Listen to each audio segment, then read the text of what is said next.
What up, B Squad? It is your boy JB, and we are here today, you guys, with a brand new review for Power Book 2.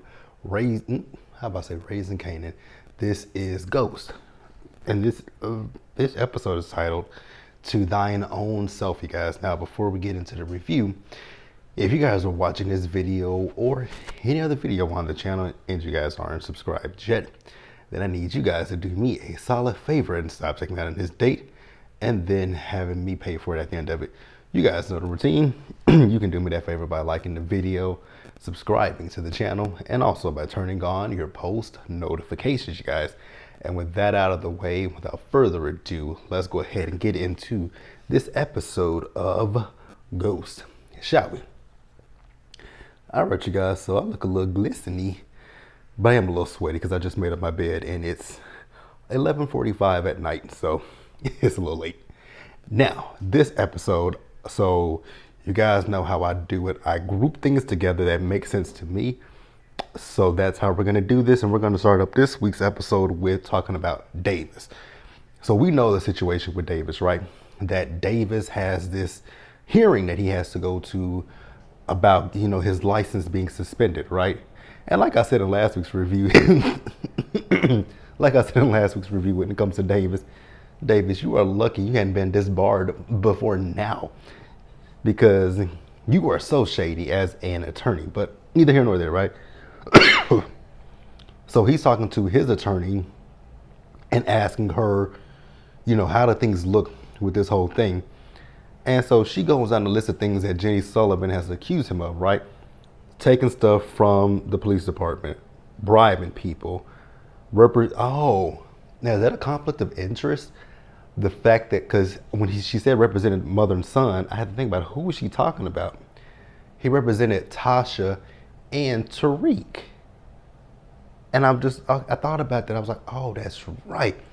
Is that a conflict of interest? Wonder, right? So, they were talking, and as she was getting ready to leave, he lifted his shirt up a little bit, right? And he's like, you like what you see? She says, Davis, you're my boss, and also you're my client. But hell, that didn't stop her from jumping on top of him and getting busy. I was like, okay, very interesting, right? But hey, and I know a lot of people said it last week, like, where's his wife at? Has he gotten a divorce? Neither here nor there. Now, we do see as Davis, and I forgot what her name is, but they were before the committee, right? So the committee decided that, this suspension, it stands, right? And, we're going to have a hearing for your potential disbarment, and you will get that information in the mail. I was like, oh, Davis, I'm hoping that they don't disbar you, buddy, because, yeah. Oh, I've always wanted, like, disbarment.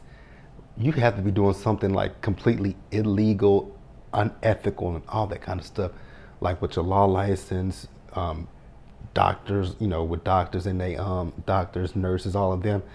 Like, you got to be doing some really foul, shady-ish to be disbarred, disbarred and have your licenses and stuff to practice a field of study that you spent years in college and, had to do stuff post undergrad, master's, Juris Doctorate, law school, all that stuff. And it's like, all that down the drain for what?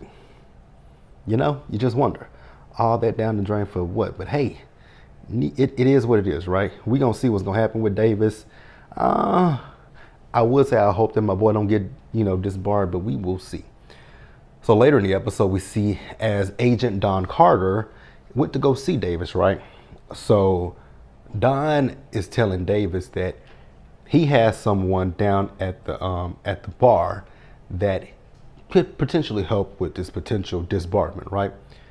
But it's a quid pro quo thing, right? Like, you scratch my back, I scratch your back.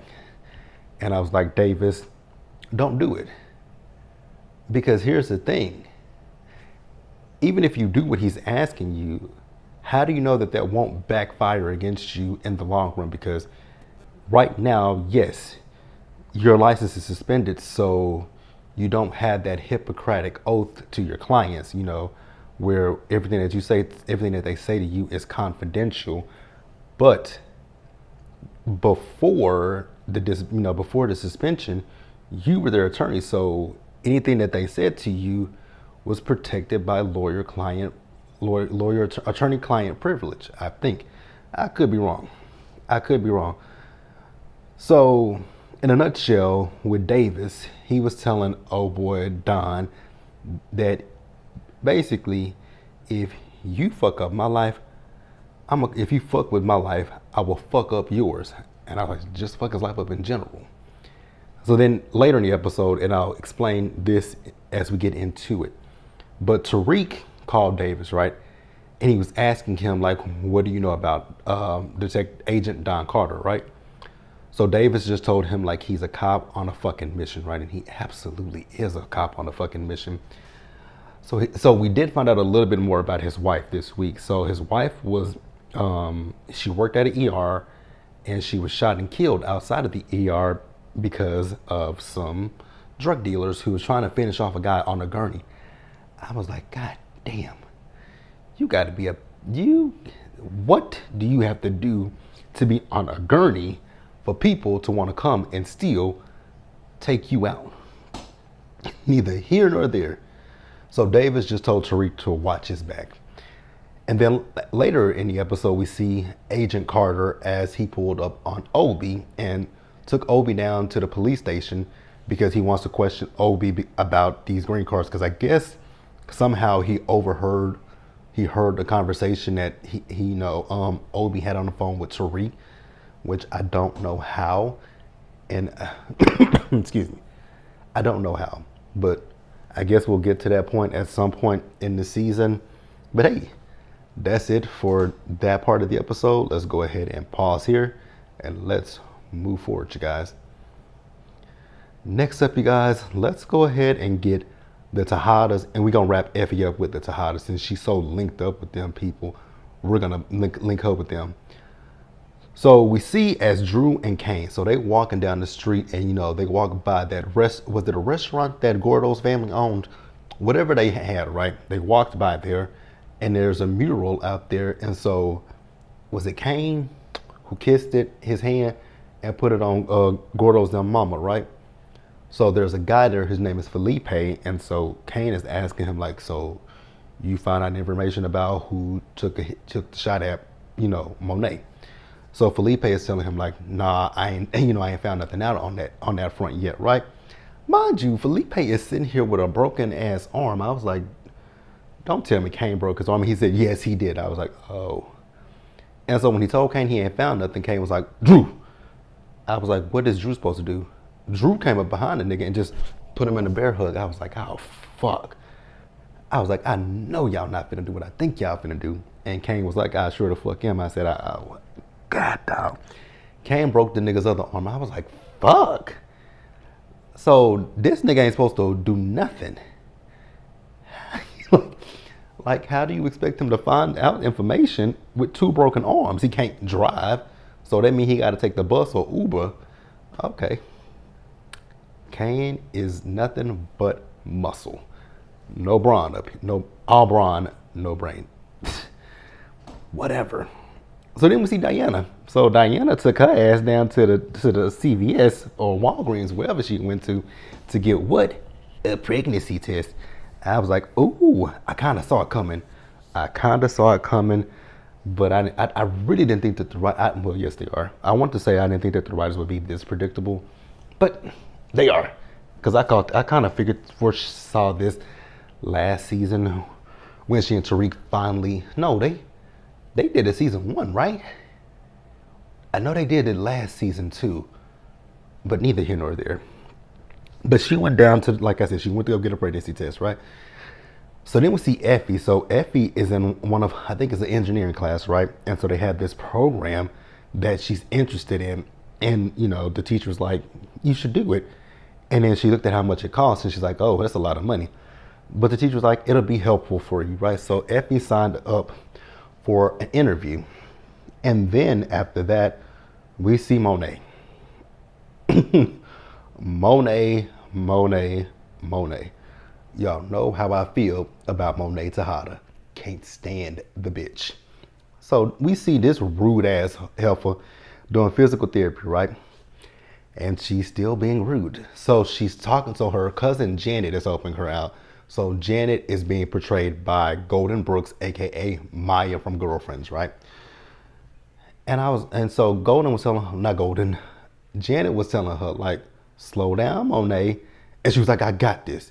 Like, I was like, Monet, be nice to somebody. And then when she said, you only got one kidney, I was like, wait a minute. So she been a rude ass and she got one kidney in her body? Girl, let me punch you in the side that ain't got no kidney. Oh, God. So then the kids came back, right? And they were talking at one point, but then they asked Janet to step out so that they could have a family conversation, right? So Kane told Monet that the streets don't know anything about who shot her, right? And she told him, well, you're not looking hard enough. I was like, well, look here, bitch. You can get out there and look and find out who shot you if you don't like how we doing it. So then Kane said, because that's because we're not looking at Tariq. And Monet was like, but Diana said that he didn't do it. And she was in the car with me. And so she said, so she told him to use his fucking head. I was like, rudeness? See, this is why them kids can't stand your ass, Monet. This is precisely the reason that your kids can't fucking stand you now. So she asked him about the business, and Kane was telling her, like, yeah, we set up on new corners. But he told her that Noma wants to work with the Rush to supply the Russians, right? And Monet was like, hell no, we ain't doing it. I was like, girl, again, you're wounded. You're injured. Sit your ass down and shut the fuck up. So speaking of Noma, like I was just saying, Noma wants Obi to set up a meeting with the Russians, right? Because she saw the article about now this actually happened at the beginning of the episode where we saw Don, and he had completed a drug bust, right? And there was another guy that came up with Agent Young's file, right? Agent Young's file was the file about Tariq. And I was like, but y'all your friends Jenny them just lost that case, so I would leave that boy alone at this point, right? So they're talking about what happened at Stansfield, and they're really questioning the stuff at Stansfield. They're questioning Tariq's story. I was like, okay, but do you guys have any concrete proof or evidence? Because if you don't, then zip it. Now, Noma saw that article, right? And at one point, Noma was talking to Obi about the green card situation, and I was like, Obi, I was like, I hope that with you, Tariq, and Tate, that all your I's were dotted and all your T's were crossed, because this scary lady, I wouldn't want to cross her. Did we not forget about the bitch last season that had that ring on and they chopped that woman's hand off? I will never forget that. Just saying, right? But Obi told her everything was on the up and up. I was like, okay, Obi, okay. So back to Monet. Monet was telling them that if they do work with the Russians, then that pushes them out. Good. I don't give a damn. So Monet said that, I'm gonna have to go talk to Noma. She gonna have to hear from me. I was like, hop along. What are you gonna do? Because you barely look like you're struggling to do anything. But okay, girlfriend, if that's what you want to do, go for it. Now, Janet came in and told her, girl, sit your ass the fuck down somewhere. And so Monet was like, nah, I gotta do this. So she took her pills. She said, give me one of them. I was like, girl, that one pill ain't gonna do a lick of shit for you. Because when your ass is out past that on the ground, who gonna help you? Actually, there will be prime opportunity to take your raggedy ass out. But she popped the pill and left anyway. So I was like, oh God. Now, at one point, oh no, I got ahead of myself a little bit, but we'll get to that. We'll come back up to that in a little bit. This is the point where she wanted to leave, but Janet told her no, So they were putting pillows behind her, and she said, "Get the fuck out! Stop fucking putting the pillows behind me." I was like, you know what? For a bitch that just got shot, you are really, you really feeling like a bitch you just got shot, girl. Not too long ago, you were in a coma, you flatlined, which I'm still like I still think about that. Like the bitch flatlined, the bitch was in a coma, and the bitch came out the coma in the same episode. What? You know what is power? Never mind. So then we see Effie. So Effie went down to the candy shop to have a conversation with Diana, right? So she's talking to Diana about moving the product, and Diana is telling Effie how overwhelmed she feels. I was like, girl, I bet you do. With Tariq's baby in your stomach, I bet you the fuck you do. So Effie told her, well, you got to get your shit together. I was like, okay, Effie. Y'all know how I feel about Effie. Y'all know I can't stand her either, right? So then after that, we see Effie. She went down and talked to Noma, right? So she asked Noma for a bigger cut. And Noma was like, girl, I know you fucking lying to me. So Noma told her that you do what I say. And if you don't like the terms and conditions, there's only one way out. And I don't think you want that one way out. I was like, nah, girl. Definitely don't want that one way out. So Effie offered to bring Noma the Russians, right? So Noma told her, okay, you know what, little girl, you got 24 hours. If not, Ixnay for you, right? I was like, damn, bitch. Like, we can't, never mind. Girl, you gonna take me out if I can't bring them to you? Okay. So then we see Monet and Janet. They were talking, right? They were talking about old times. And then we see a flashback to a young Monet who I thought at one point might have been a little bit nicer, but she wouldn't. It's still the same old, mean, hateful person we got right here. Only time she smiled was when Kane was throwing his cereal on the ground and she went and played with Kane. But then when Lorenzo came in, we saw the Monet that we used to now. I was like, oh, I was gonna give her a little bit of grace. I was like, what? I was gonna say, what happened to make her such a cold-hearted person? Nothing. At that we know of. So then we see Effie. Effie went to go see the Russians, right? And she's talking to the boss. His name is, what is his name? Vadim or something like that. I could be wrong. I know it's over with a V. So I guess his daughter's like on a swim team or something, and she's trying to get into a particular college. So Effie looked her up. And so Effie is trying to tell him like, hey, if you go meet up with Noma, then when it comes to your daughter and her sports stuff, I can help her out. I can make her look better on her applications than what she is. Now, at first, he wasn't really interested in it because he told her to stay the fuck away from his daughter. But then, you know, he agreed. And so she said, you know, me and you will go together and to meet Noma, right? This meeting with Noma. We see as Monet's raggedy ass pulled up on Noma, right? So you guys remember when I told you a few minutes ago when Monet took them pills and she's gonna go see Noma, right? Well, this is that point. So Monet pulled up on Noma, and Noma's like, girl, what the fuck are you doing here? And she was about to say, you motherfuckers. But then Vadim, whatever his name is, and Effie pulled up, and he was like, Noma, what the fuck is this? Excuse me, y'all. He said, what the fuck is this? Is this some kind of setup? And he said, if I see any of you motherfuckers around me again, I'm blowing all y'all heads off. And so Monet was like, I want you to try that bitch ass nigga. I was like, again, hop along. What are you going to do? Now, granted, everybody done pulled their guns on each other, but I was like, Monet, bitch, you just got out the hospital. I know you struggling to stand up. And I was so right. Because at the Noma left, Vadim left, and then it's just Monet. Monet over there like, boom, and fell out. I was like, exactly, bitch. Like, you just woke up from a coma. You had bullets in you.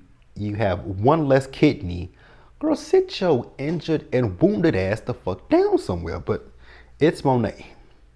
So we see Effie. So Effie is driving with Monet in the back seat, and Monet is knocked out, and she's having a vision from, she's remembering something from the past where it was her and her cousin Janet. They were in the car together, and so they got pulled over, and Monet told Janet, like, there's a gun in the glove compartment, give it to me.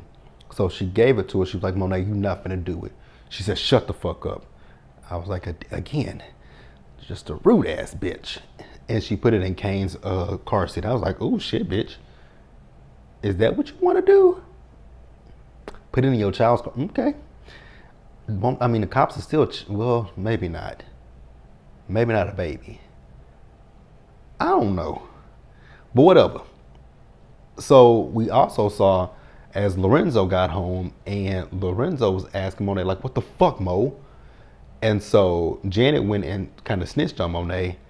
And, we found out that Monet went behind Lorenzo's back and got, some extra weight for him to move. I was like, so this is how we got to where we got. So he wasn't wrong. It was you. Now, we see as, so then we see as she came to, right? So Kane was in her room and asking her, Monet, what the fuck were you thinking?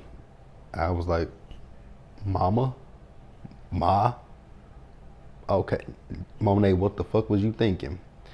And so Monet said she was trying to protect him. I was like, girl, Allah don't care who's telling you. You ain't trying to protect them. You're trying to protect your damn self. Like, that's my problem when it comes to Monet. She's so fucking selfish. And she wants to make the things that she does about her kids, when in all actuality, it's not about the kids. It's all about herself, right? Now, she told him, so after that, she told Kane, get the fuck out. Like, get the fuck out of my room. I was like, oh, rude ass bitch. So Monet is talking to Drew and Diana, right? And so Monet believes that Kane may have been the one who shot her. And I was like, girl, now how in the hell did you come up with that when he the most mad of anybody? But you know what, from her vantage point, it could look like an act, right? And I was like, you know what, I guess I can kind of see it. But see, here's a problem when it comes to Monet, right? Yes, your kids have definitely fucked you over, right? And two of your kids tried to take you out, right?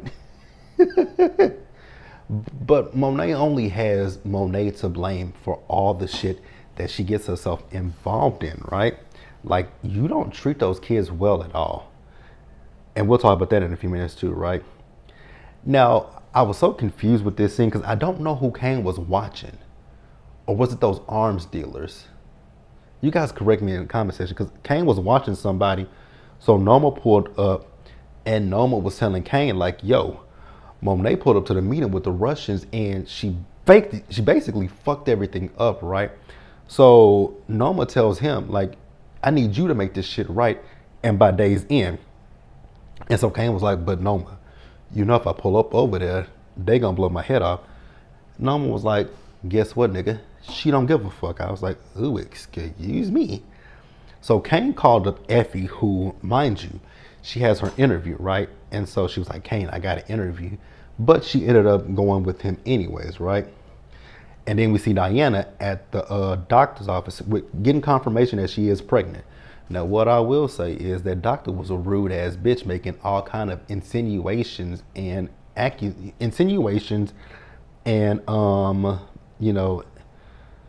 just she's making some insinuations that she doesn't have a good home and stuff like that.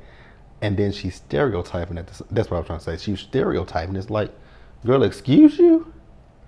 I was with Diana, like, bitch, don't try me. Don't try me.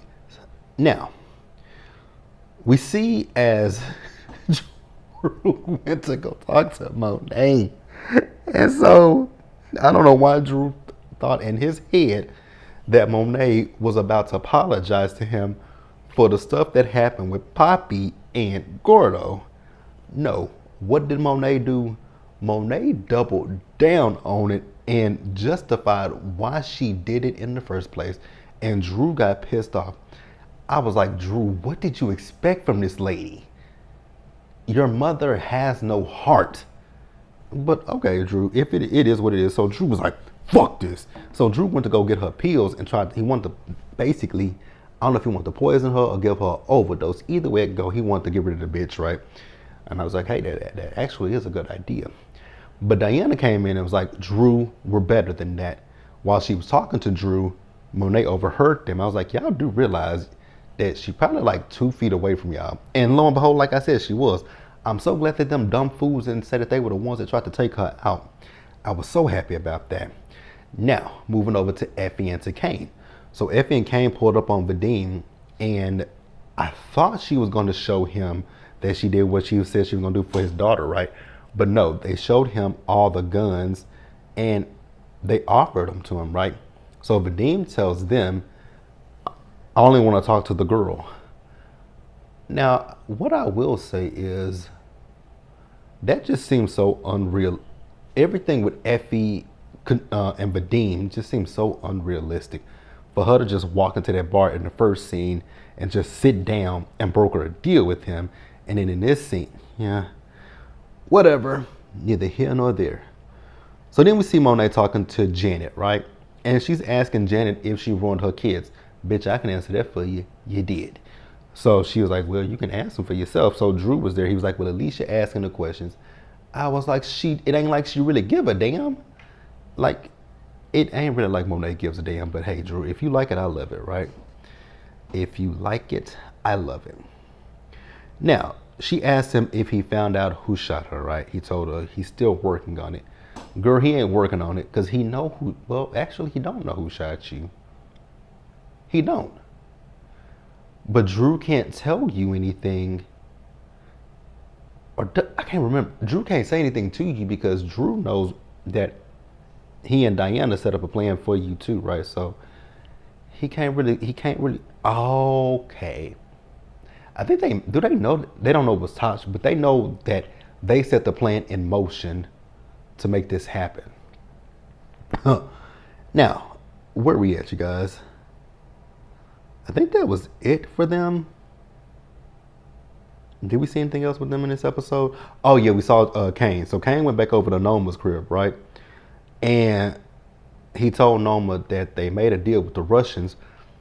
Noma was pissed off, and so she had Obi yoke him up by his collar, and he was like, can you get your guard dog off of me? So she told Obi to leave, and so she's gonna have a conversation with Kane over scotch.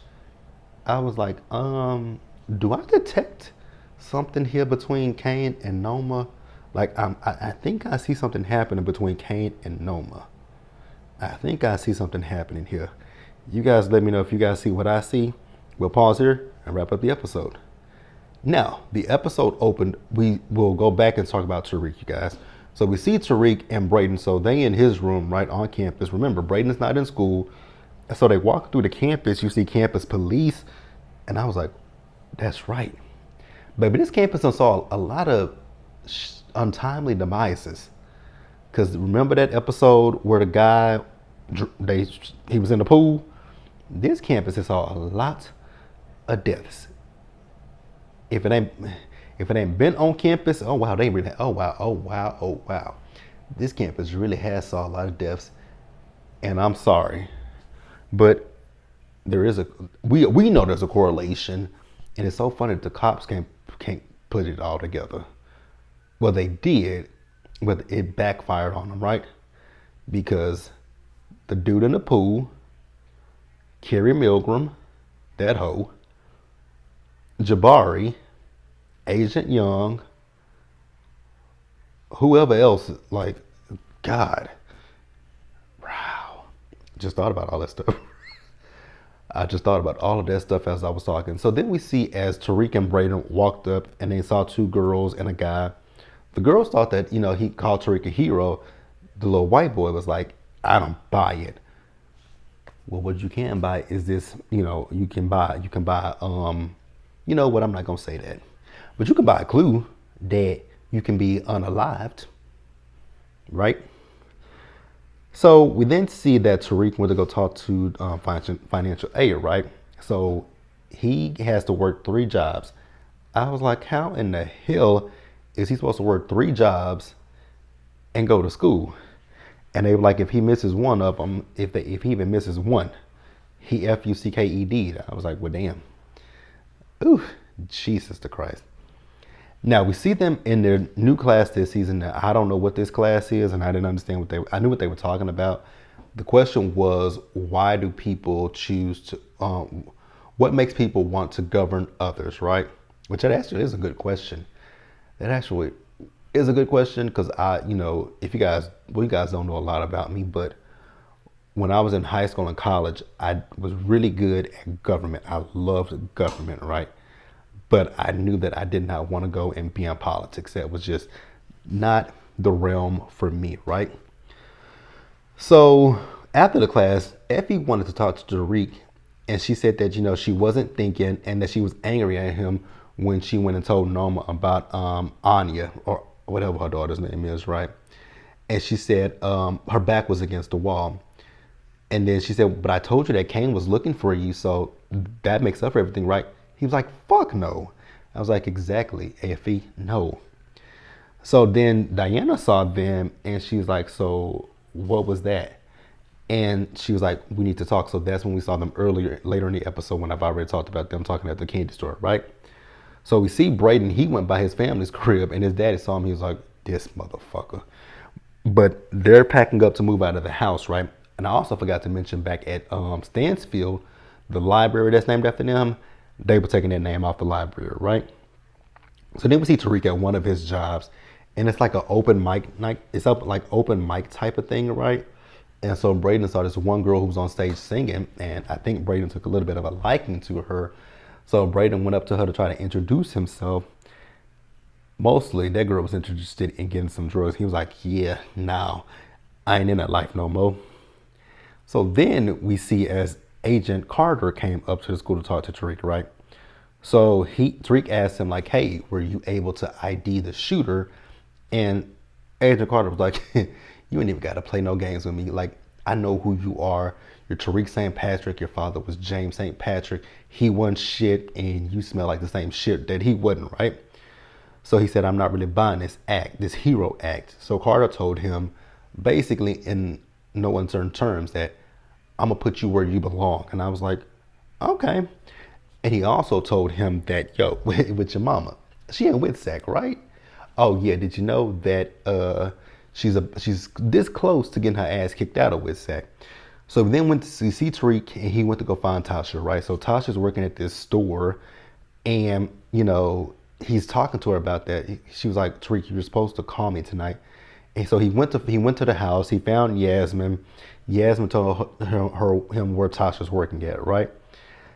And Tasha's struggling at this point because they ain't got no money, because Tariq's inheritance is gone. Like, they ain't got shit at this point, right? So she got to do what she got to do to protect Yasmin. And she's also going by the name of Rachel. I was like, Rachel? That is the most random of names. So then her boss came up to her all handsy and feely and stuff. I was like, sir, back your ass the fuck back, right? And I was like, sir, that's your ass, Mr. Postman.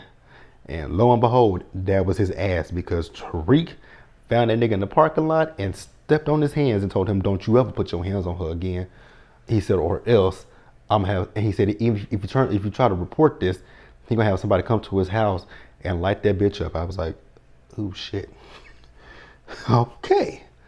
So we see Tariq, right? So Tariq is driving back, and the car broke down. So he called Brayden. So Brayden came to pick him up, right? So Tariq is telling Brayden that he wants to get back in the game. And Brayden was looking at him like, Tariq, are you fucking crazy? Like, Noma knows everything. And eventually Tariq talked Brayden into this. I was like, wait. So you want to go against the crazy bitch? No. Okay, you know what? If they like it, I love it. So after that, we see as Tariq and Brayden were following 2-Bit. This shit was funny to me. So, because you guys remember last season that 2-Bit stole Tariq's car, right, and left Tariq with his old jalopy, right. So Tariq stole his car back from 2-Bit, and then he went to meet with Monet. So she's like, you clean? He was like, nah, I got my piece on me, and I'm gonna keep it on me because I don't trust you. She's like, well, I'm gonna keep mine on me. So get in the fucking car. I was like, first of all, I would have never got in the car with that bitch. That's me. Ain't no way in hell I would have got in the car with Monet, right? So she told Tariq that she doesn't feel that her kids are looking to find out who shot her. And so he said, well, it wasn't me. And so she was like, and then she was saying to him, like, you know, I didn't send Tommy after Tasha, right? He was like, no. And I was like, well, Tariq, if you don't believe her, then why do you think she should believe you? So then he told her, well, Kate told me that you're the one that gave Tommy Tasha's address. She's like, who the fuck is that bitch? I was like, excuse you? So he said, well, Kate Egan is Tommy Egan's mama. She said, so why would that bitch say that I gave her that information? Well, because your daughter put on a burgundy wig, went up to her house, and told her her name was Monet Tejada. So at this point, Monet is like, well, whoever fucking did that, they are, their time is numbered. I was like, well, it's your fucking daughter, and the little bitch is pregnant with your grandchild and his child. Y'all in for a heap of trouble. Let's see how this gonna play out. Let's see how this will play out. But that's it, you guys. If I missed anything, which I don't think I did, but if I did, feel free. We can discuss it down in the comment section below, you guys. Subscribe to the channel. Turn on your post notifications. Share the video, you guys. And until the next time, stay safe. Take care of yourselves. Wash your hands. Be blessed. And I'll see you guys in the next one. This video is almost 40 minutes. Bye, y'all.